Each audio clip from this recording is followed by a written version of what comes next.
Έλα, κύρα μου. Χαίρετε, καλησπέρα. Ήρθα και το νεράκι να φτιάξω. Το ξέρω, εγώ σας πω Να σου πω, θες να δεις το πουλί μου? Βεβαίως. Ναι. Κοίτα, κοίταξε από εδώ.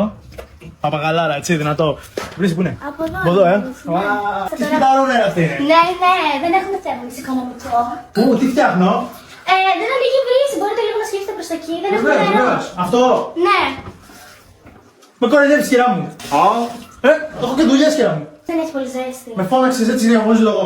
Όχι, είμαι σίγουρη, δεν στάζει τόσο πολύ. Κάτσε Θέλω να- περισσότερη πίεση. Πάμε να το δω λίγο. Κάτσε λίγο να μπω κι εγώ εδώ μέσα. Δεν είναι το σωστό κλειδί, περίμενε που έχω το σωστό. Ναι. Περίμενε. Θα ανοίξουμε έτσι λίγο να. Όχι, κυρία μου, στα εργαλεία σας. Δεν είναι το σωστό κλειδί αυτό, αυτό είναι. Να το βρήκα. Α, ναι, σωστά. Το βάζεις εδώ από κάτω, έχει ένα. Σου πω εγώ. Έτσι, μήπως θα πιούμε ένα ποτό. Τι? Μήπως θα πιούμε ένα ποτό. Τι ποτό, κυρία μου, 50 ευρώ το φτιάξα, έλα, πέσε. Ναι, αυτή τη στιγμή δεν έχω μετρητά, οπότε λέω μήπως θα πάμε λίγο μέσα. Και τι θα κάνουμε τώρα? Έχουμε πάρα πολύ μεγάλο δωμάτιο και κρεβάτι. Ναι.